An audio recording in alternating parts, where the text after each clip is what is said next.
viernes. Comencemos con las noticias más importantes del día. ¿Sabe usted? El Partido Patriota asegura desconocer la resolución dada a conocer el pasado viernes por el Tribunal Supremo Electoral, donde suspendía a 11 agrupaciones políticas, incluyéndolos a ellos.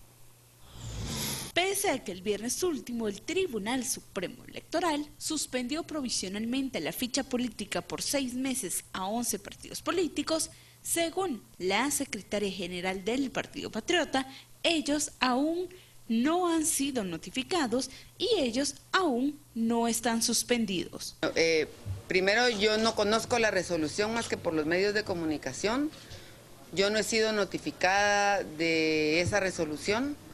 Le he preguntado al secretario de Actas si nosotros teníamos alguna amonestación, que la ley electoral y de partidos políticos marca bien los pasos que el Tribunal Supremo Electoral puede hacer. Nosotros no estamos amonestados.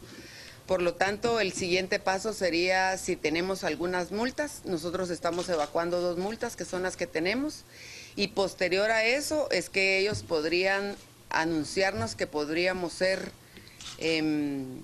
suspendidos. Así es que no tengo la notificación, pero de cualquier manera estamos dentro de la ley. La secretaria general del Partido Patriota añadió que ellos están en ley y que cuando el Tribunal Supremo Electoral les notifique, ellos hablarán con sus abogados para ver en qué les perjudica. Nosotros no estamos suspendidos, de verdad. Yo no la he recibido. Sí, pero yo no me doy por suspendida porque no he recibido la notificación.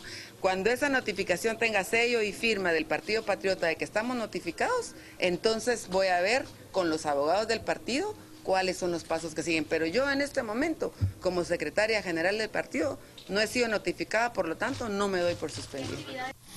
En una actividad partidaria, la Secretaría Ejecutiva del Partido Patriota confirmó el hecho de que el actual ministro de Comunicaciones, Alejandro Sinibaldi, será su precandidato a la presidencia.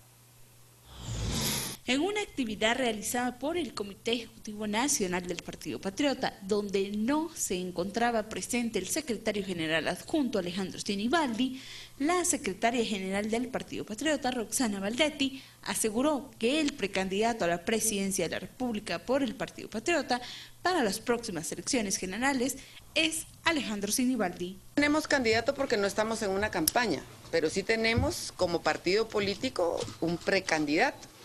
Y como siempre se los he dicho, tenemos varias oportunidades de varios precandidatos porque gracias a Dios el Partido Patriota sí hay liderazgos. Pero el Comité Ejecutivo Nacional ha decidido que el precandidato sea Alejandro Sinibaldi. ¿Cuándo va a ser la propuesta de decírselo al pueblo de Guatemala? Bueno, yo creo que ya muchos de ustedes ya se lo han dicho al pueblo de Guatemala, así es que ya nos queda nada más el lanzamiento oficial que será cuando ya nos convoque. Sin embargo, al ser cuestionada de cuándo dejaría el cargo Alejandro Sinibaldi como ministro de Comunicaciones, la secretaria general del Partido Patriota se contradice indicando que él aún no es el precandidato oficial de dicha agrupación. Por eso le digo, el día que él sea precandidato ya no va a ser ministro, eso es lo que le puedo asegurar. No va a tener los 2 cargos, se lo aseguro. No, él es un precandidato, como tantos otros que puede. Aquí tenemos varios, le cuento. Que el Comité Ejecutivo se incline por él es otra cosa, pero en este momento, hasta que él no sea nuestro precandidato públicamente, él está en su lugar de trabajo y el día que oficialmente digamos que él es nuestro precandidato, él ya no va a estar de ministro, de nada, de absolutamente nada. El que sea. Y otra agrupación política que ha desobedecido lo expresado por el Tribunal Supremo Electoral el pasado viernes es el Partido Líder. Entregaron bolsas con víveres este fin de semana. Pese a que el Tribunal Supremo Electoral suspendió a 11 agrupaciones políticas por 6 meses en los que deben abstenerse de efectuar algún tipo de actividad proselitista, este fin de semana el Partido Libertad Democrática Renovada Líder hizo caso omiso a la resolución emitida el 2 de julio mediante el Acuerdo 147-2014, dada a conocer en conferencia de prensa donde estuvo presente el Pleno de Magistrados del Tribunal Supremo Electoral en una sanción que algunos llamaban sin precedentes. En la zona 7 capitalina se pudo constatar que a vecinos de varias colonias representantes del Partido Líder continuaron entregando bolsas con productos de primera necesidad con el propósito de obtener adeptos a su campaña, en franco desafío a la decisión del Tribunal Electoral recién anunciada el viernes último. Aunque la mayoría de representantes del líder no portaban distintivos del partido, solo una de las dirigentes que vestía un chaleco rojo trasladaban las bolsas con alimentos en un pick-up con los logotipos y emblemas del líder. Para recibir esta ayuda, los vecinos debían presentar una contraseña que se les había asignado previamente y su documento personal de identificación. Se supone que partidos como la UNE, PP, Creo y Líder, entre otros, deben limitarse única y exclusivamente a retirar toda campaña política que incluye vallas, mupis, campos pagados alusivos a la campaña anticipada y, por supuesto, a la entrega de bolsas que contienen víveres. Según el TSE, quien no cumpla con esta suspensión se le podría cancelar incluso la ficha política, algo que al parecer al partido Líder no le importa. Vamos con las noticias. ¿Sabe usted de organizaciones que apoyan la resistencia que se está dando allá en La Puya, en San Pedro de Ayampuc? Denuncian la expulsión de algunos activistas internacionales. Las organizaciones de derechos humanos han denunciado que Migración y el Ministerio de Gobernación han forzado a 2 defensores de derechos humanos a dejar el país. Esto por supuestamente agredir a agentes de la PNC en el desalojo de personas en La Puya. Al inicio de este mes, una voluntaria y un voluntario de las Brigadas de Paz Internacionales fueron conminados por autoridades de migración en Guatemala a abandonar el país. La notificación fue remitida a ambos observadores sin que el texto en cuestión expresara los hechos según los cuales se les aplicaban artículos de la Ley de Migración que implicaban su salida obligada del país.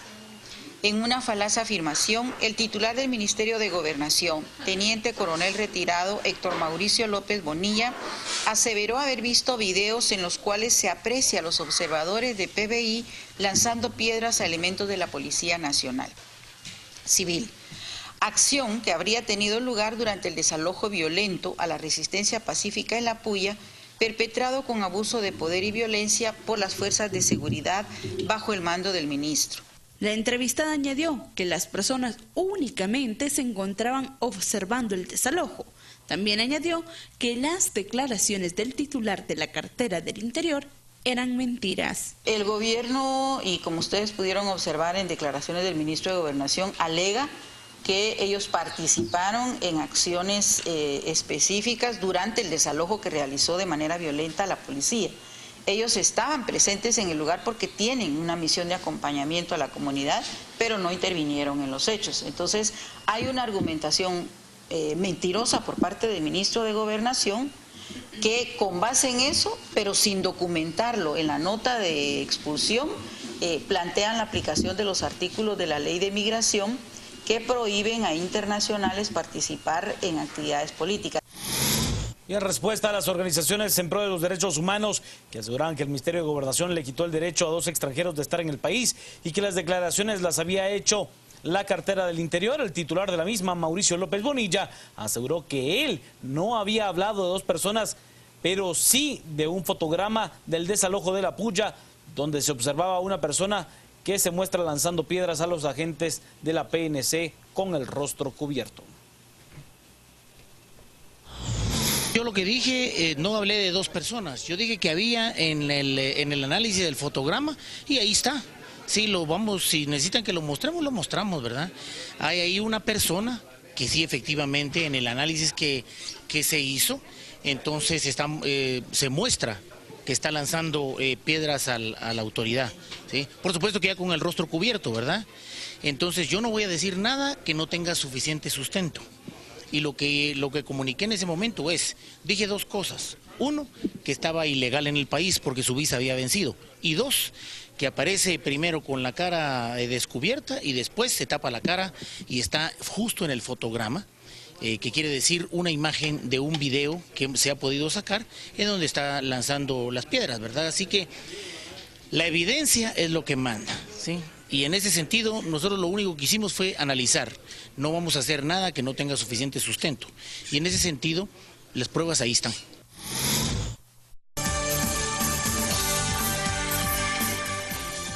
Buenas noches y bienvenidos domingo a las 8:45. Es un gusto estar con ustedes para ofrecerles lo más relevante de lo acontecido a lo largo de la semana y la perspectiva de lo que vemos venir para los siguientes días. Claudia Méndez Arriaza, bienvenida. Don Juan Luis Font, ¿cómo estás? Pablo Hurtado, bienvenida. Hola, buenas noches.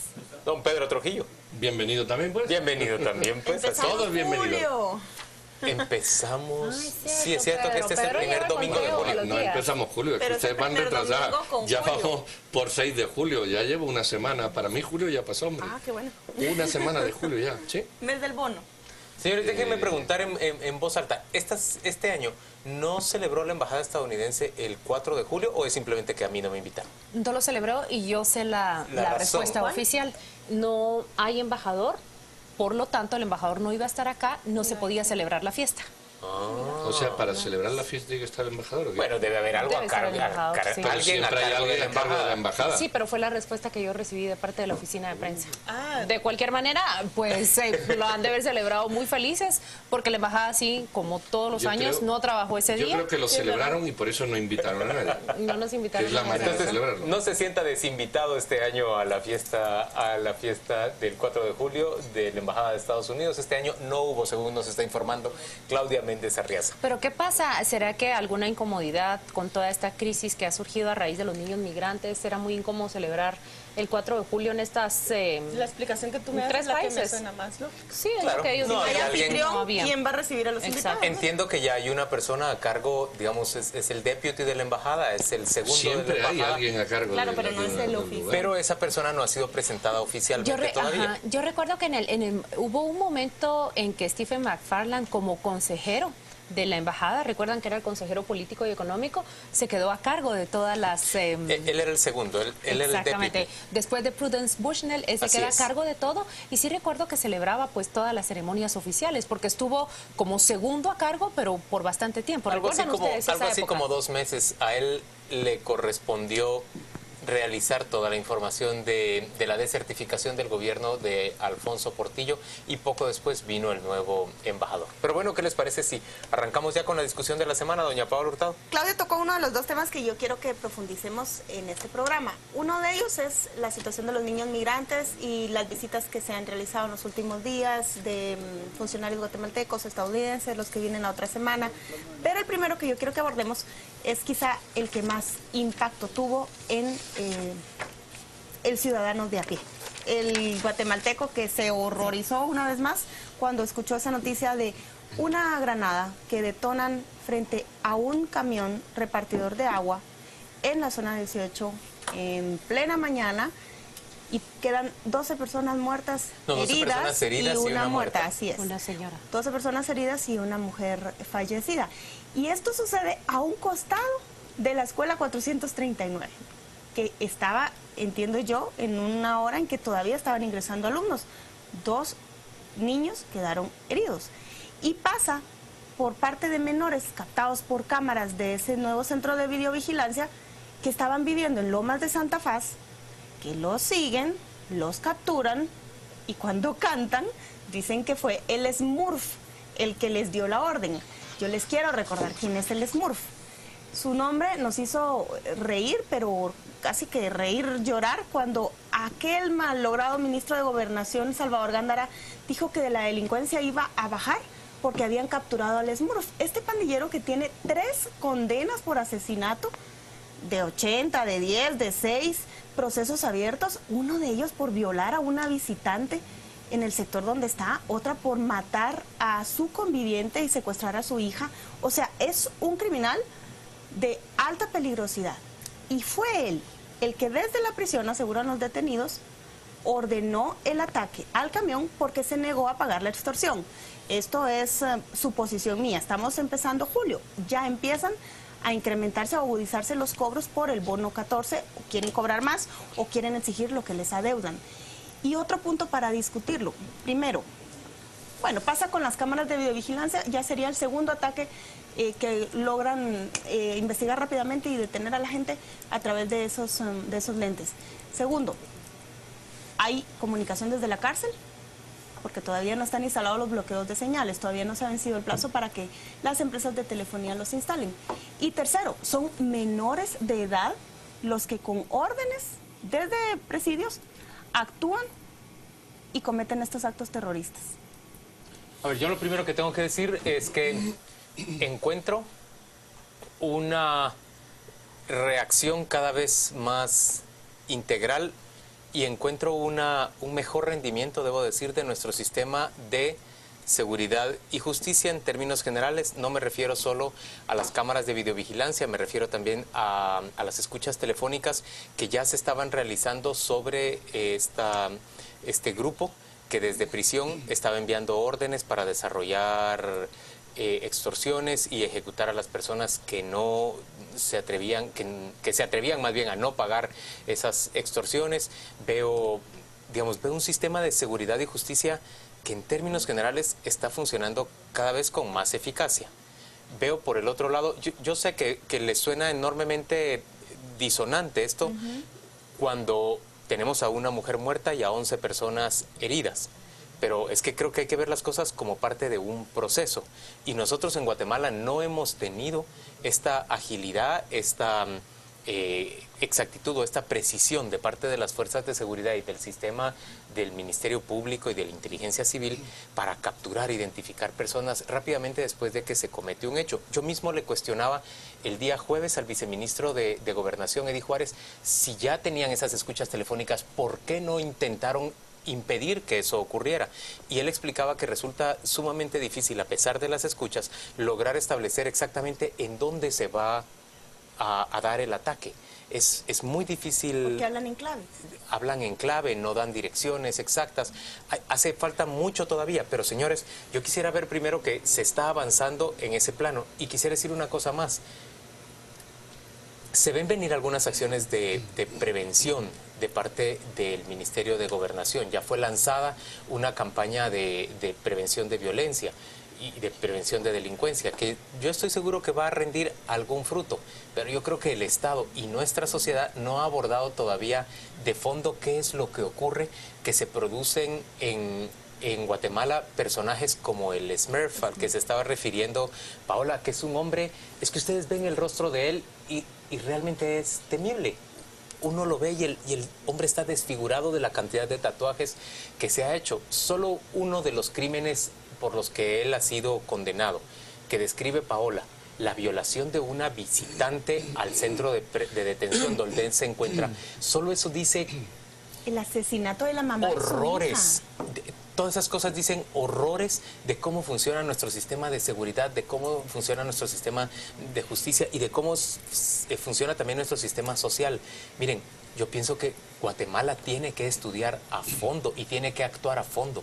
Los niños van a tener que ser acompañados desde niños y los adultos van a tener que ser orillados a hacerse responsables de sus hijos en muchos sentidos. De otra manera, esta sociedad va a seguir procreando pues gente como el Smurf o gente tan temible como el Smiley. O díganme ustedes cuántos otros nombres que no sé por qué se los ponen en inglés que tenemos en Guatemala. Por la migración, recuerda que son producto de la migración, muchas de las pandillas. Esa pobre mujer de 60 años que va a la barrotería a comprar sus víveres y le cae la esquirla de esa granada que lanza un muchachito jovencísimo también. Esto es un crimen espantoso y es una muerte que la pobre mujer no merecía. 11 personas heridas por esas esquirlas. Es horrible lo que se vive. Pero como siempre nos quedamos en la superficie. Y la política se queda en la superficie, no le interesa ahondar. Esto de las granadas se viene lanzando hace 4 o 5 años. Entonces, ¿se podría haber hecho algo para que eso no ocurriera? No lo sé, pero yo voy a tocar 4 puntos. Uno, la pregunta que no se ha hecho ningún medio. ¿De dónde vienen las granadas? ¿De dónde vienen las granadas? ¿Qué pasa? ¿Que aquí se consiguen granadas en cualquier lado? Porque al ejército le han robado granadas y sigue todo callado. ¿De dónde, ¿de dónde vienen las granadas? Bueno, no le roba, vende granadas. Okay, y después la reporta como pero la pregunta es, ¿de dónde vienen las granadas? Es decir, ¿dónde está el responsable de esas pérdidas que no tiene 200 años de prisión? Yo creo que te puedo responder. Sí. Pero déjame que ponga las cosas. Dale. La granada, ¿de dónde viene? Ningún medio, ninguno he visto yo que se pregunte el origen del problema, que es la granada. Parece que nos da igual. Entonces, mientras sigamos viendo así, van a haber 20 jóvenes más con 200 granadas más, porque nadie se ha cuestionado el problema. Segundo, ¿Por qué un patojo de 17 años, que era la edad que tenía ese niño, lanza una granada que le ordenan lanzar desde prisión? ¿Por qué? ¿Por qué? Porque quiere ascender en la pandilla. No, te voy a dar la razón. Yo te voy a dar la razón. Sí, pero yo te voy a dar la razón. No es esa. No. Vale. La certeza jurídica, el miedo superior al que le manda versus al sistema judicial. Eso es.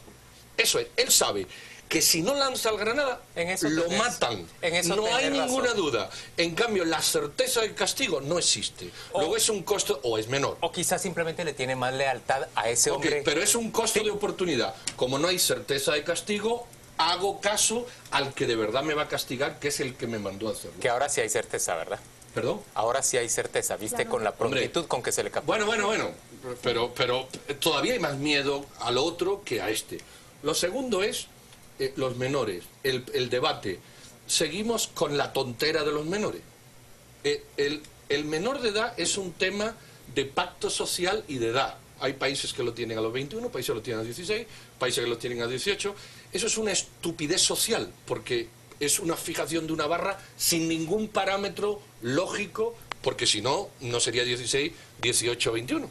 Entonces, hay que ir a la responsabilidad del hecho. Juan Luis ha tocado un punto clave que va con el siguiente tema de migración. ¿Y los padres? Claro. ¿Y los padres? Claro. Pero si un niño tiene una pedrada y el responsable es el padre, y los padres tampoco se toca. Si mi hijo quiebra el vidrio del vecino, soy yo el responsable. Bueno, pues eso se soslaya en este país. Y la responsabilidad del 17 es que es menor. ¿Cómo que es menor? Es una responsabilidad. Si educamos en responsabilidad hay unas consecuencias. Si educamos en edad, se utilizan a menores. Es muy sencillo. Bueno, yo creo que... y el último, los bloqueos. ¿Por qué hay un pandillero que desde la prisión llama? Porque no hay un control del Ministerio de Gobernación eficiente para que no entre un teléfono. Un teléfono en la cárcel entra sí y solo sí hay una corruptela permitida. Punto. No hay discusión de eso. Y si hay una corruptela permitida, lo primero que tiene que hacer el Ministerio de Gobernación es preguntarse por qué en las cárceles, cuando se requisa, aparecen plasma de 32 pulgadas. Eso no se entra en escondido ni debajo de un bolsillo. Eso se entra por corrupción permitida. Y eso es corrupción del sistema penitenciario, responsabilidad del Ministerio del Interior. Esos son los orígenes de los temas. Yo, en cambio, lo que me pregunto es este seguimiento de 24 días que anunció la Fiscalía que tenía sobre esta banda. Leyeron ustedes que era más de una semana, casi 3 semanas, ¿no? Es lo que anuncia la Fiscalía que los ha seguido. Entiendo cuando el ministro dice que no sabían el punto exacto. El viceministro, ¿por qué no cortan y aíslan completamente al Smurf? Es decir, ¿por qué el Smurf continúa con esas comunicaciones? Yo lo que pensaba no es una interpelación a la autoridad, sino más bien cómo trabaja esa persona que está escuchando detrás de esa conversación, que pronto va a suceder un ataque de esta magnitud y simplemente va a seguir, pero es prácticamente a tontas y a ciegas. Ellos no saben dónde está. ¿De qué manera se puede mejorar eso? Yo no lo sé. Simplemente creo que me sigo preguntando como Pedro, cómo es que este sujeto, aún con esas escuchas, seguía teniendo y manteniendo una comunicación con estos chicos o con estos adultos, porque 3 meses o 6 meses les faltan para cumplir 18 años algunos. En cuanto a las granadas, ahí la respuesta es meramente impunidad. El caso de las granadas robadas al ejército, tanto en el Mariscal Zavala como en el... ¿En Petén? Sí, y también en el Instituto Adolfo Hall en Chiquimula, está prácticamente limitado a un tribunal de guerra, y en ese tribunal de guerra no ha sucedido ni va a suceder algo contra los responsables que dejaron o que tenían bajo su custodia ese número de granadas. No quiere decir esto que las granadas que tienen esos chicos sean las del ejército. Se ha comprobado que más bien las del ejército están en manos de narcotraficantes. Pero de cualquier manera, si no tuvieran granadas, tú te has dado cuenta que ellos también pueden atacar con armas hechizas, y muchos de los crímenes que cometen son con armas hechizas. Creo que más bien esa respuesta debiera venir de la nueva política impulsada en el Ministerio Público, que una de las primeras medidas que toma Telma Aldana es crear una fiscalía especial dedicada a la investigación para ejecutar toda la ley ley sobre portación de armas. Yo quiero aportar otro dato. Yo le preguntaba a un colega periodista que trabaja en El Salvador, que ha conocido y investigado mucho el fenómeno de las maras. Barrio 18 es el grupo del Smurf. Junto con la Mara Salvatrucha son los que tienen control de las cárceles. Y él me dijo una frase que me parece tan esclarecedora en este caso. La cárcel gobierna la calle. Los grandes líderes, como el Smurf pueden mantener ese poder porque todos los pandilleros pasan en algún momento por la cárcel y no una, sino varias veces. Ellos tienen ese poder y esa influencia a través de sus mujeres, de sus abogados, de sus colaboradores, porque saben que allí van a terminar y les va a ir peor a los que no acatan. Miren el poder que tiene Smurf. Me pregunto. Pero solo les voy a dar otro dato. Una persona que vive cerca del Smurf vio que el martes en la noche estos muchachos se pasaron a vivir a la casa de Smurf y el ataque ocurrió el miércoles. Dicen las notas de prensa que el flaco venía huyendo de otro lugar donde quiso como marcar su territorio y lo sacaron. Llega a la zona 18 y por eso yo le respondo a Pedro, aunque él no me crea. Este muchacho quería ascender en la pirámide. Y el Smurf le dio la instrucción y él la cumplió. Paula, Ahora está preso. En Estados Unidos hay miles de pandilleros y no mandan. Sí mandan. Claro. No. Desde la cárcel, no. Desde la cárcel no. Desde la cárcel no. Fuera sí. Entonces eso rompe tu argumento. Mandan desde la cárcel porque les permiten mandar desde las cárceles. Miren, yo tengo que enviar ya a la pausa comercial, pero me parece que este tema es muy relevante porque se engarza con uno que discutimos la semana pasada y voy a plantear la pregunta. En este caso debo decir que estoy más de acuerdo con Pedro. En Estados Unidos un sistema penitenciario es realmente más represivo. Si me permiten citar a mi amigo, porque también me dijo que ya pasa en las cárceles. Pero es que en las cárceles uno se engaña en Estados Unidos. Tienen un poder más limitado, pero sí tienen hegemonía. Vayamos a la pausa y volvamos a discutir este tema. Pero en Guatemala se está tratando de hacer una reforma a las cárceles y también tiene oposición. Vamos a la pausa y ya venimos.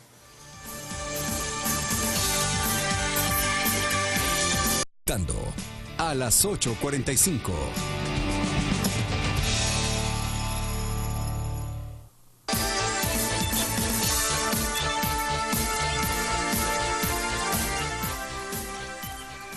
Estamos de vuelta, domingo a las 8:45. Hablábamos sobre ese trágico episodio que ha ocurrido en la Alameda, en la zona 18, en donde un pandillero ha lanzado una granada en contra de un camión repartidor de agua pura. La granada ha rebotado contra el camión y ha venido a estallar prácticamente en el arriate central del bulevar y ha provocado heridas a 11 personas y la muerte de una mujer de 60 años. Discutíamos sobre cuánto más permeables son las cárceles de países como Guatemala y El Salvador en comparación, por ejemplo, con las estadounidenses. Y yo pienso en realidad que aunque puede haber algún nivel de burla de parte de los presidiarios en Estados Unidos, lo cierto es que nada se compara con la porosidad de nuestros sistemas carcelarios. Y a mí me parece que esta iniciativa que ha planteado el ministro de Gobernación de contratar la construcción de 40 módulos nuevos para la cárcel de Cantel y la cárcel de Canadá, en Escuintla, que es muy cuestionada porque se está realizando no por concurso, sino por un medio de compra directa, por compra por excepción.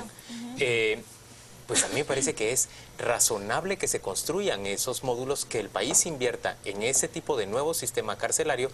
Y según nos explicaba él también esta semana aquí en A las 8:45, lo que se está haciendo es prácticamente copiando el modelo de Dominicana, que construye nuevas prisiones, que las ensambla con una tecnología que prácticamente las hace inexpugnables, no se puede arrancar ninguna pieza de la prisión y luego, una vez que tiene esos módulos nuevos, empieza a reformar, a modernizar sus instalaciones antiguas. Sí, yo creo que hay que discutir.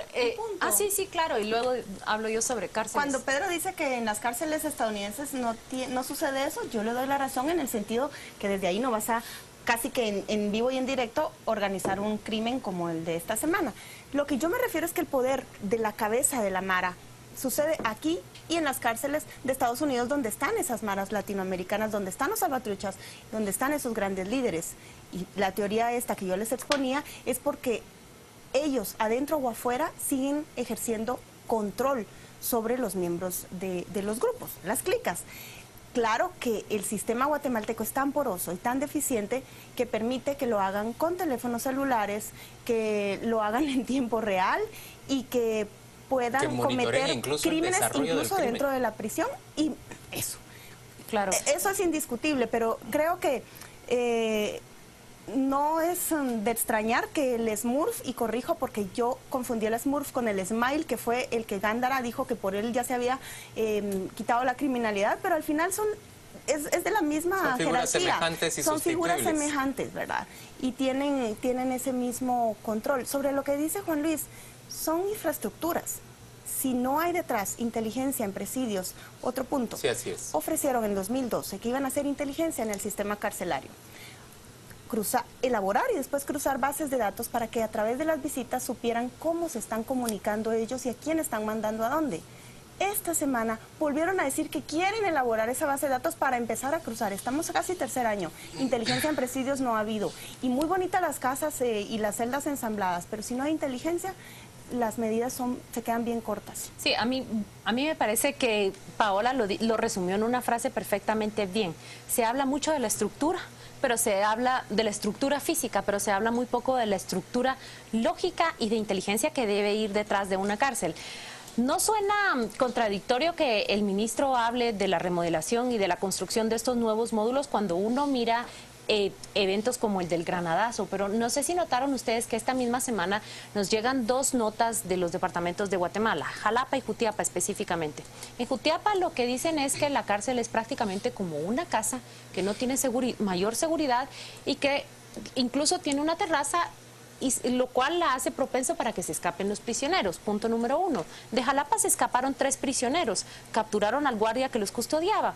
¿Cuál fue la razón que se esgrimió delante del gobernador y que presidios y policía guardó silencio? Pero el gobernador dice que, de acuerdo con la acusación y la captura, a este guardia se le arresta porque estaba viendo el juego entre la selección de México y la de Holanda cuando los 3 hombres se escapan de la prisión. Entonces, es mucho más que estructura e inteligencia. También es contar con un sistema de resguardo de prisioneros que lo ha hablado tanto este gobierno como el pasado y el antepasado, pero nunca hemos llegado a ver una política que realmente se oriente a transformar completamente todo lo que es el sistema penitenciario, entendiendo guardias, educación, rehabilitación, porque no hemos tocado un punto que tú tocaste. Tocaste, por ejemplo, dónde están los padres de esos muchachos, o sea, ¿cuál es el antecedente de ellos y cuál es sobre todo el futuro? Porque el antecedente lo conocemos, están tirando bombas, no tienen educación, acaban de publicar que el 60% de los adolescentes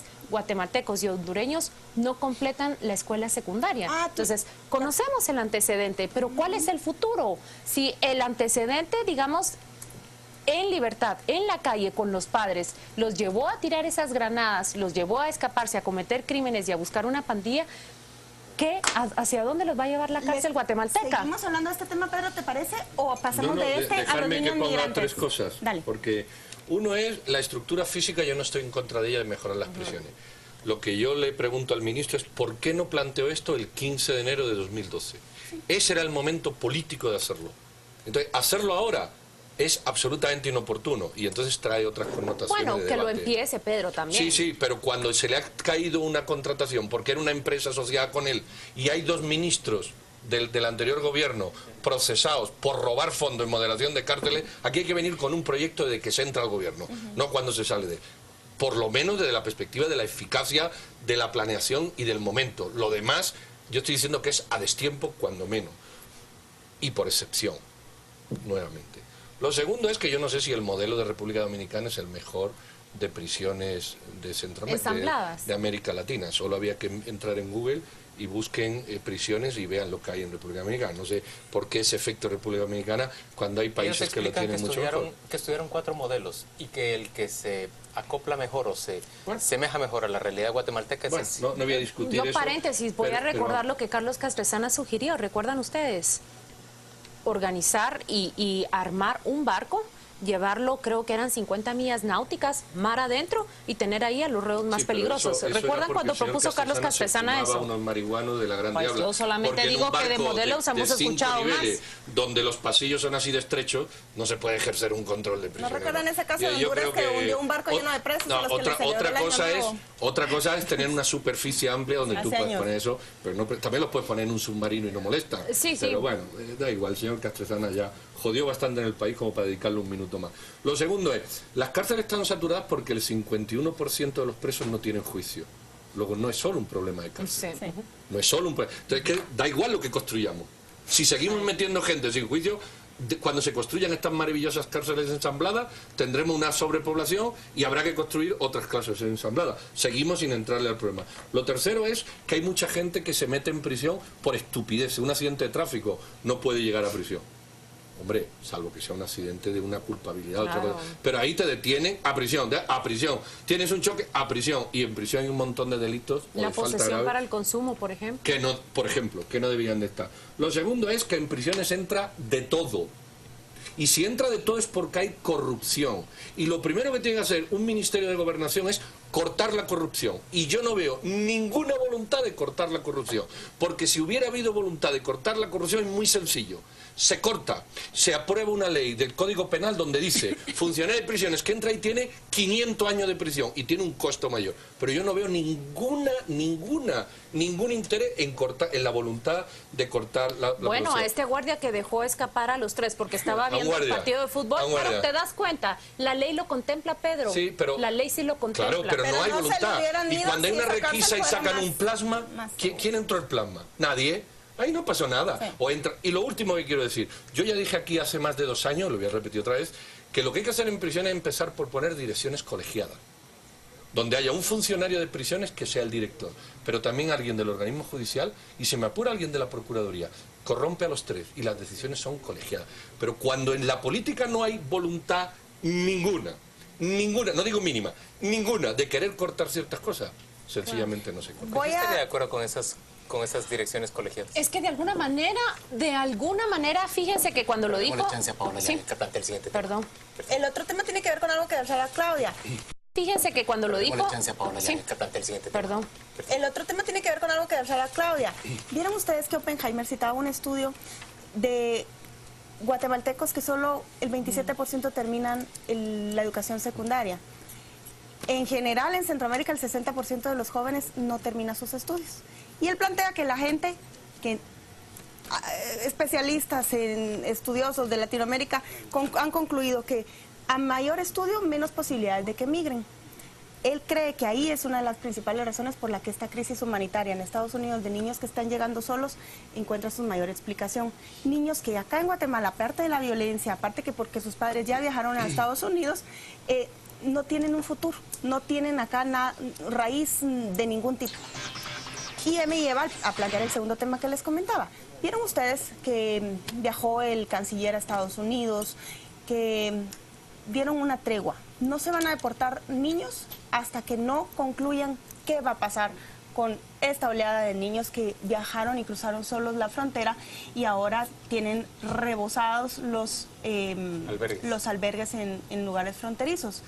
Viajó la esposa del presidente, también fue a visitar albergues, estuvo en una morgue donde le mostraron cadáveres de niños que no han podido ser identificados, estuvo reunida con Iglesia Católica. Hay un impasse en este momento, porque ni Estados Unidos cede ni Guatemala quiere desistir de pedir, primero su TPS y segundo, reunificación familiar, que se privilegie que esos niños se reúnan con su familia. Yo me atrevo a plantear en la mesa la pregunta, ¿qué creen ustedes que va a pasar al término de julio? ¿En qué vamos a estar? ¿Niños deportados o vamos a tener o lograr algún beneficio por parte de Estados Unidos? Fíjate que hay un planteamiento que es falaz. Los niños que van a reunirse con su familia, no es cierto, o no siempre lo es. El martes vimos como el testimonio de los padres del niño que había muerto, que están aquí. Los padres del niño muerto en Texas están aquí. Y lo voy a decir como lo siento, y sé que es duro y es desgarrador, pero hay que decirlo como se siente. El papá salió perfectamente vestido en la entrevista televisiva. No le faltaba un detalle. No era una familia campesina, pobre, desarraigada. O sí lo era, el papá tuvo en ese momento inversión para su imagen. Y si no, miren la imagen y ustedes juzguen. 2. El papá dijo textualmente, le conseguimos un préstamo de 20.000 que sale. Con menos de 20.000, o sea, el estudio de cómo se abre una empresa en Guatemala, hecho por algún centro, la Facultad de Economía de la Marroquí, dice que con 10.000 que sale se inicia un negocio. El papá pide 20 para mandar a su hijo. ¿Por qué? ¿Por qué no trabaja con el hijo si es un menor? El hijo quiere ir a ayudar, pero tiene un padre responsable, que es el que tiene que decirle, no, no, tú no ayudas, tú te quedas ahí y yo voy a trabajar 600 veces aquí hasta que reviente trabajando para ayudar. Es decir, ¿hasta qué punto lo que yo percibí de esa entrevista, y lo digo como lo percibí, suene lo duro que suene, lo que yo percibí de esa entrevista es que hay padres que mandan a sus hijos para que le manden remesas y ellos emplean al hijo como un trabajador con el derecho de mantener la familia. Y hasta que esa mentalidad no cambie en el progenitor, aquí no hay mucho que hacer. También, otros casos sí es verdad que es migración de la que tú has dicho. Pero también tipo, date cuenta que de cara a lo que tú planteas, los padres mandan a estos hijos, y estos hijos, ¿qué es lo que tienen? Este chico que murió no completó la secundaria, como tampoco la completaron estos 52 migrantes que recién regresaron. Entonces, las expectativas, tanto de la primera generación, son pobres o cerradas, sin meternos en dirimir si se trata a la pobreza o qué, pero te das cuenta que ellos no tienen educación. Entonces, ¿cuáles son las perspectivas? Un padre que le dice, mira, mejor vete a trabajar, o quedarte acá sin ninguna educación ni sin ninguna perspectiva de futuro. Bueno, es que los 20.000 que pidió para mandarlo los podía haber empleado en educación. ¿Pero tú crees que lo quieren emplear en educación? Bueno, no lo sé porque es entrar en un... No, por eso pero te digo, a mí me descuadra el escenario, me descuadra, ese es mi punto. Porque la familia pobre, muriéndose, que dice, se fue, no hay ningún elemento de opinión. Pero el padre que dice, no, le conseguí 20.000 y agárrate a la mesa. Con educación, ¿saben cómo usar esos 20.000 sin tener que irse? No, si hubiese sido con educación, la humanidad no hubiera prosperado. Pedro, o sea, el hombre no es idiota, el ser humano partimos de que es idiota, no es idiota. Si le aplicas la misma lógica que estabas aplicando en el segmento anterior, por ejemplo, que el joven sentía más temor de la represalia que podía tomar el jefe pandillero desde la cárcel que de la que el sistema podía tomar en contra de él. Es obvio, y te doy la razón en una parte, pero es obvio que este padre cree que sus 20.000 quetzales o 25.000 quetzales están mejor invertidos, van a rendir más si envía a su muchacho a Estados Unidos pasando todas esas penas y esos riesgos que si invierte esos 25.000 quetzales en un negocio aquí. Entonces, también tenemos que entender que... Correcto, es eso lo que tú dices. Pero espera, estás poniendo a tu hijo en riesgo. No, yo lo sé. Pero es como tú lo dices, exactamente como Pero entonces, señores, estamos frente a un problema bastante más complejo. Yo estoy de acuerdo, y no veo solo a los padres, estos que mandan a los hijos, o muchos adultos que se van por su propia voluntad y sus familias se quedan aquí esperando a la remesa, sino el país en su conjunto. Vivimos alegremente recibiendo esos 4.5 o 5 ya millardos de dólares al año que envían los guatemaltecos que viven allá y que alimentan, que animan tanto nuestro consumo interno, ¿verdad? Porque aquí se venden mucho más productos gracias a la existencia de esos fondos que envían desde allá, pero como sociedad reflexionamos de qué es lo que está detrás para que tanta gente prefiera irse allá y pagarle a los coyotes ese platal en lugar de invertir ese platal. Pasan 3 años pagándolo. Y que está estudiado que tienen los intereses más altos que cualquier sistema bancario del mundo. Mira, y por México se sabe cuál es el tren, por dónde van. O tú me dices a mí que desde la frontera de Guatemala a la frontera de Estados Unidos, yo no sé cuántos kilómetros son, 2.000 kilómetros. Todo el mundo es una red oculta que ahí se ven. Pero si tú ves las imágenes del tren que le llaman. Mi pregunta ya se nos acabó el segmento. ¿Cuál es su perspectiva a corto plazo del problema que tenemos ahorita entre estos dos? Yo creo que no van a haber deportaciones de aquí a finales de julio. Yo creo que Estados Unidos va a buscar alguna manera de dar una respuesta satisfactoria a las dos presiones que tiene en este momento. La de los centroamericanos que le dicen, no sea ingrato, no nos mande de vuelta a esos niños y permita que ellos se reencuentren con sus familiares allá. Habrá casos en que sí se puede hacer, habrá otros en los que van a mandarlos de vuelta a Centroamérica y van a poderle responder a sus votantes estadounidenses. No se preocupen, no los vamos a dejar entrar a todos, que ese es el gran temor que ellos tienen. Mira, esto es ¿cómo se dice? Una papa caliente en una perola democrática de un partido demócrata. En la peor escalada de un presidente de los Estados Unidos, la peor popularidad que la del señor Obama. Y en un momento crítico porque no han deportado a los pequeños, no porque los Estados Unidos sean muy benefactores, no lo han deportado porque no los pueden deportar, porque su sociedad interna se los come, porque hay normas que impiden la deportación de menores así como así. O sea, no es que nos estén haciendo un favor dialogando, ellos tienen un problema y pretenden que nosotros lo resolvamos. Lo que yo creo que va a haber un pacto, no van a deportar, pero vamos a ir a buscarlo, nos van a hacer ir a buscarlo, que es distinto. y luego nos van a apañar con 200 millones de dólares para que a través de ONG hagamos aquí, no en julio, y educación. Y se perderán los 200 millones y se perderán y están mucho los más enfocados en niños. Seguridad. Ese es el problema, están más enfocados en seguridad. Yo lo que creo, lo conversamos el lunes pasado cuando entrevistamos a doña Rosita, es que desde el momento que lo llamaron crisis humanitaria, ahí en el lenguaje, en el discurso se introdujeron dos palabras que nos anuncian que la solución, si bien no va a ser la más flexible de todas, no va a ser el extremo. Entonces yo creo que van a llegar a un pacto de no deportación, por lo menos en algún momento. Vamos a la pausa comercial, volvemos dentro de muy poco para seguir ofreciéndoles domingo a las 8:45.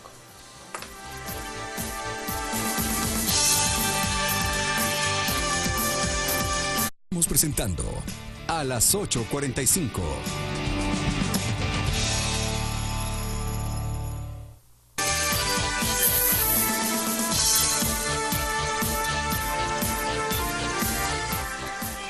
Domingo a las 8:45, rápidamente le presentamos qué vamos a ofrecerle esta semana en la revista Contrapoder, en nuestra edición semanal. Mire, Rosa de Lejos, la esposa del presidente, que ha pasado francamente de forma silenciosa a lo largo de estos casi 2 años y medio ya de gestión, de pronto cobra protagonismo tras la crisis de los niños migrantes. Vamos a las páginas interiores para mostrarles este reportaje que ha hecho Paola Hurtado. Es en realidad, está a medio camino entre la entrevista y el reportaje, esta historia que presenta respecto a cómo le ha ido a Rosa Leal de Pérez en el gobierno de su esposo Otto Pérez Molina. Se trata de una historia que a usted puede darle muchísimas luces e ilustrarle mucho del papel de esa mujer de la que escucha muy pocas veces a lo largo de este gobierno. Luego le traemos una historia sobre el viaje de William, un menor de 17 años de edad que fue deportado de México hacia Guatemala. Él iba rumbo a Estados Unidos y los reporteros de Contrapoder le siguen hasta Comitancillo en San Marcos y cuentan su historia completa. Mire esa casa de adobe con techo de lámina. De ahí salió este menor, William, que buscaba a su hermano que se encuentra en Estados Unidos y a quien querría alcanzar para poder pues aportar todas las cosas que aporta su hermano enviando remesas desde allá. Y vamos rápidamente a presentarle ese gran potencial eléctrico, hidroeléctrico en primera instancia, que tiene Guatemala. Bien podría sustituir Guatemala unas exportaciones, por ejemplo, de petróleo como las que tiene Ecuador o Colombia, o unas exportaciones de cobre como las de Chile, por la enorme capacidad que tiene el país de generar electricidad y vendérsela a países de la región que no tienen la misma capacidad que Guatemala. Pero por supuesto ya sabe usted que para alcanzar ese nivel, pues primero tendría que resolverse toda la animosidad, toda la animadversión que hay respecto al uso de los recursos naturales en el país, digo, en el modelo en el que se está desarrollando en este momento. Y nuestra nota de deportes de la semana, Costa Rica y el efecto mariposa, cómo es que una humillación sufrida por el seleccionado costarricense, por ese país, se convierte ahora en un gran logro, un gran proyecto de país. Ya sabe usted que Costa Rica se encuentra, ha ofrecido en este Mundial de Brasil, pues un espectáculo maravilloso de verdad, que ha puesto orgullosos, y de eso le voy a preguntar a mis compañeros, a muchos centroamericanos, incluidos a los guatemaltecos, que normalmente sentimos más enojo y envidia hacia Costa Rica que admiración.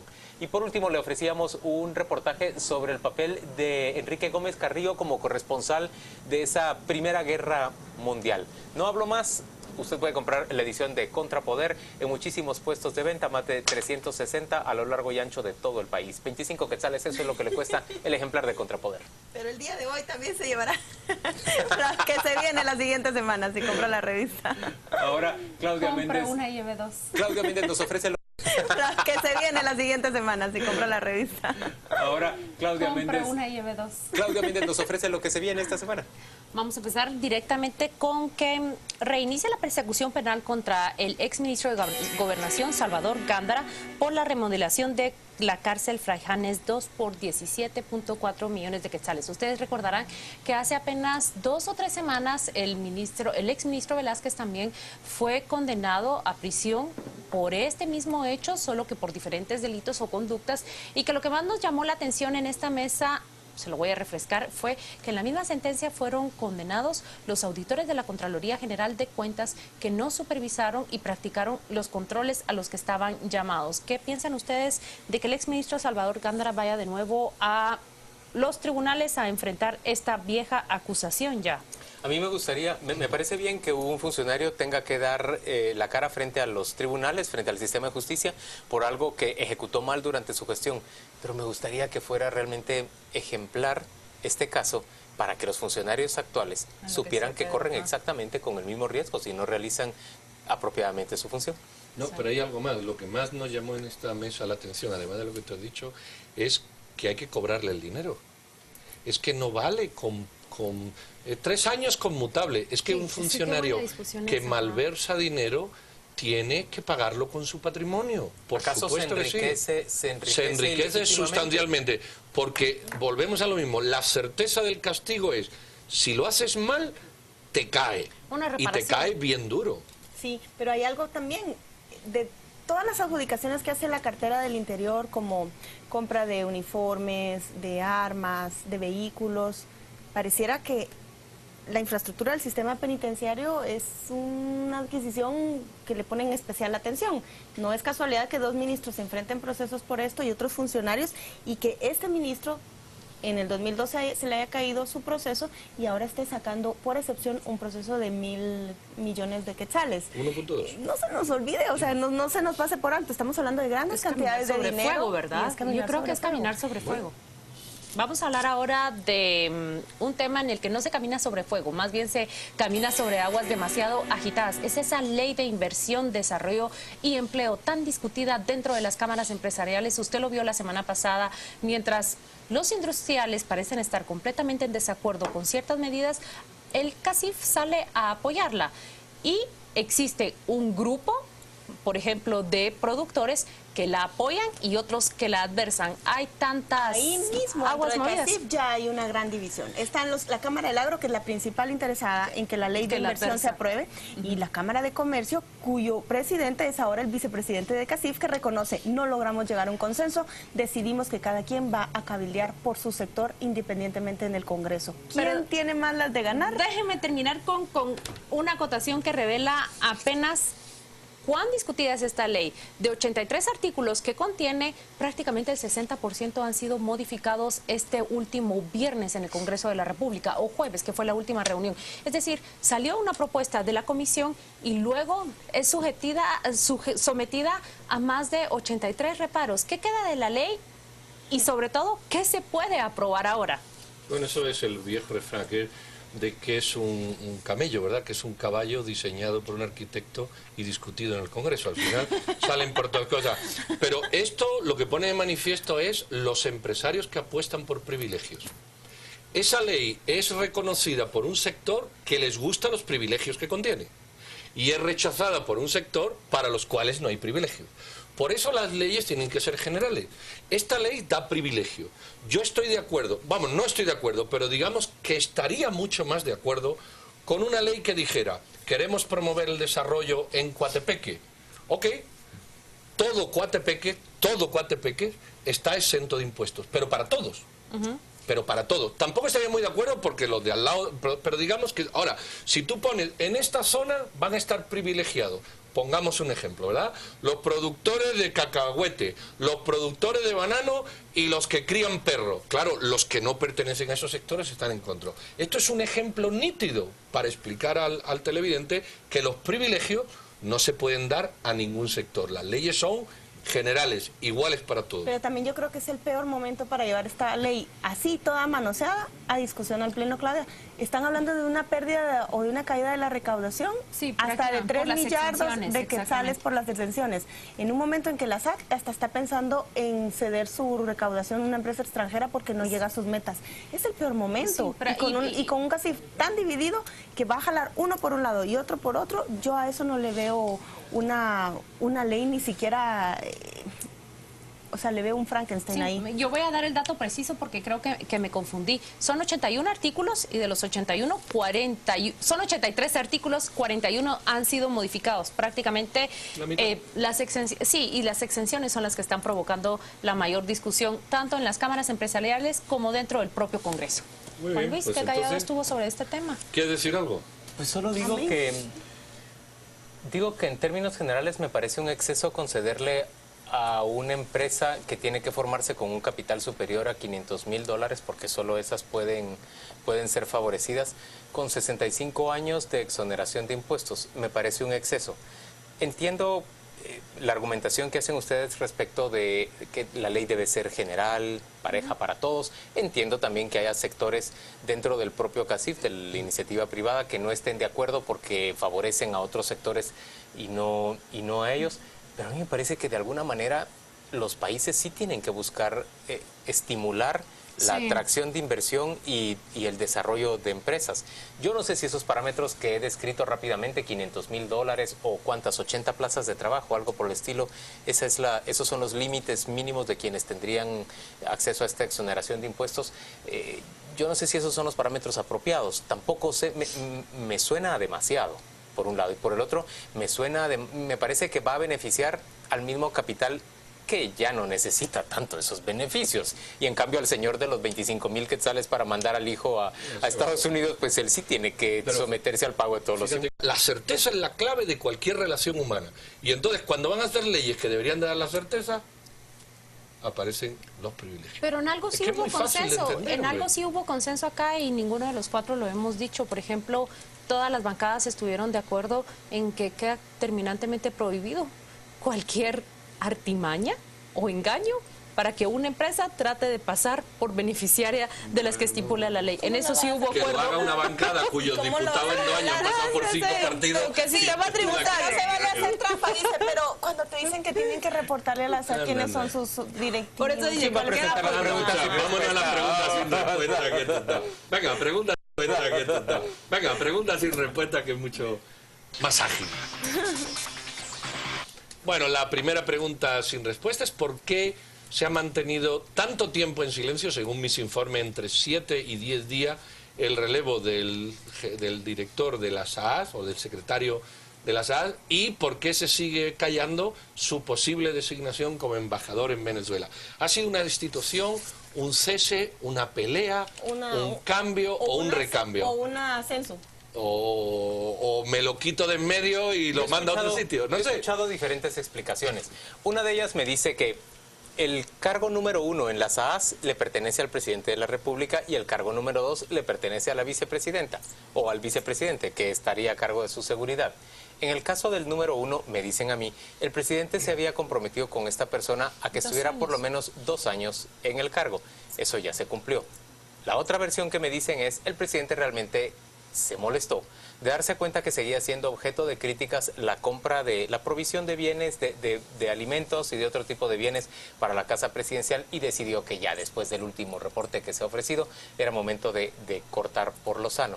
Y la tercera versión, de la que yo solo he escuchado un vago rumor, he tratado de confirmarla pero no he encontrado ninguno, me dicen que la vicepresidenta habría tenido algún conflicto con el señor Cepeda. Esto es negado rotundamente por la vicepresidenta y no encuentro ninguna fuente que lo sustente, que lo sostenga. Pero me explican además que es que no tendría nada que ver la vicepresidenta con el número 1 de las AAS, puesto que la persona que a ella la atiende directamente es la persona número 2 de las AAS. Ahí está. Bueno, pues, es una para que vean que reporteo. Si queréis decir otra. Es una secretaría encriptada, Pedro. Lo poco que se tiene todo acceso, es seguridad de Estado. Es seguridad de Estado, seguridad nacional, por motivos de confidencialidad no te dan nada. Y lo poco que se logra ver, tienen un desmadre ahí con las compras que uno dice, ay, si eso lo gastan en seguridad presidencial. En el gobierno pasado era ron del bueno. Yo te voy a decir algo. Yo no tengo respuesta a tu pregunta porque no tiene respuesta, pero sí, de todas las versiones que cita Juan Luis, a mí me provoca mucha sospecha que él resulte destituido y alguien más nombrado, justo en la semana que el periódico revela que 7.3 millones se han invertido en la alimentación de la presidencia de enero para junio. Es decir, millón mensual en la alimentación de presidencia. No, pero miren, cuando se dice, como lo dice Claudia, la presidencia, uno cree que el presidente engorda con ese millón y pico. Bueno, pero si son vianditas. No, yo sé, pero es que engordan otros que se ven en las fotos. Pero ese es un cuartel prácticamente, porque ahí tienen una guardia presidencial. Sí, pero los agentes no comen. Yo voy a corregir. Eso se va para los grandes. Voy a corregir lo que digo. Sí hay un número de guardias que se alimenta de esa facturación de 7.3 millones. No, de acuerdo con el número que revelaron eran 640, algo por el estilo. No, me estoy basando en los números de ese informe. Pero lo que sí es justicia decir es que no está desglosado a qué se va cada gasto y no sabemos si la mayor parte de esos millones se van en los almuerzos de los guardias o bien se gasta más en las viandas del presidente. Eso sí, no lo podemos decir. Ya el Partido Patriota, hay que decir que era el único que su fondo lo gastaba en una cocinita que tenía en el Congreso para darle de comer a los diputados. Y le daba a los padres. Pero se gastaban todo el dinero tenía también. Un chef especial, ustedes recuerdan. Venga, la segunda. La segunda se refiere al silencio impuesto por las Cortes. La Corte Suprema de Justicia y el Tribunal Supremo Electoral, que ambos por separado pero de manera concurrente han decidido. Los primeros que no se conceden entrevistas porque los pasillos son muy pequeños y los periodistas no caben. Y los segundos, que las actas de discusiones son reservadas a pesar de lo que dice el artículo 30 y 31. El 30 sobre actos administrativos, el 31 sobre acceso a información. Con lo cual, el organismo que debería de velar por la transparencia y la libertad de expresión parece que no está muy dispuesto a hacerlo. Pero también hay que agregar otra de las excusas que dijeron los magistrados de la Corte Suprema. En este tiempo en que todos están pretendiendo llegar a un puesto en el Poder Judicial, porque nos encontramos en pleno proceso de elección y selección y nominación de candidatos al Poder Judicial, ellos no se quieren topar con gente que ya ha llegado y que los está esperando, aguardando, y luego es la romería lo que quieren evitar. Eso han dicho, lo cual no justifica que se le dé el paso a los periodistas en ese edificio. Pero Pedro preguntó por qué. Yo creo que la razón es no saben cómo manejar a la prensa y creen que cerrando puertas se evitan problemas o publicaciones. Y es lo contrario. Yo agregaría el Ministerio Público. Esta semana nombró una vocera. No tengo nada contra un vocero, pero creo que es una decisión errada, porque los que cubrimos Ministerio Público para acceder a información de casos, no nos sirve un vocero, nos sirve que fiscales sean capaces de explicarnos procesos de investigación sin afectar los casos y que el Ministerio Público pueda dar respuestas concretas de qué es lo que usted está trabajando.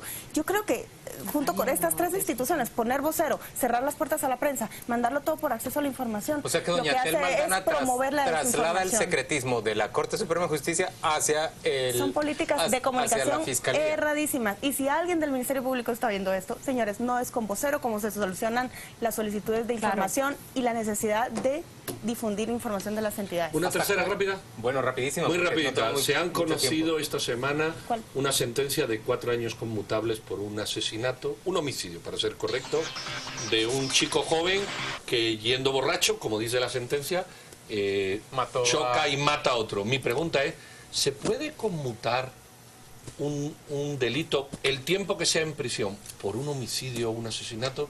Si es conmutable, ¿cuál es realmente el pago? ¿Cuál es la diferencia entre otra cosa que es conmutable y un homicidio o un asesinato que tiene un peso realmente duro? Yo creo que la cárcel está definida, tiene un principio, y tú lo has citado numerosas veces cuando discutimos sobre el excarcelamiento. ¿Recuerdas cuando has hablado sobre cómo otros países ven el excarcelamiento, la cárcel únicamente para casos extremos? Yo creo que allí está la respuesta. ¿Es este chico un caso extremo? ¿Representa él un peligro para la sociedad? ¿Es su juicio la lección suficiente que él necesita para reparar esa conducta al frente del volante? Yo creo más bien que las repercusiones deberían de caer en su récord como conductor en esta ciudad, porque prácticamente si no es una persona que con un arma va a atacar a alguien que no representa ningún peligro que la sociedad debe suprimir, no debe estar en la cárcel. Ahora bien, este tipo de casos deberían de debatirse también en una vía civil. Existe una palabra que se llama reparación y es ahí donde prácticamente la persona vive y repara el daño que ha hecho, teniendo en cuenta que ninguna cantidad o nada que se le ponga va a reponer la pérdida de una vida. Yo solo digo una cosa, a mí me parece admirable que el padre del menor muerto, no sé si era menor, era joven realmente, no era menor, haya luchado lo que luchó para llevar a la persona responsable a tribunales. Se enfrentó a todas las truncias, mañas y jugadas de vuelta posibles, y a todas les dio la cara hasta que logra que se haga el juicio. Me parece que eso es correcto. Aquí despedimos domingo a las 8:45, le dejamos en compañía de nuestra viñeta y le deseamos muy felices sueños.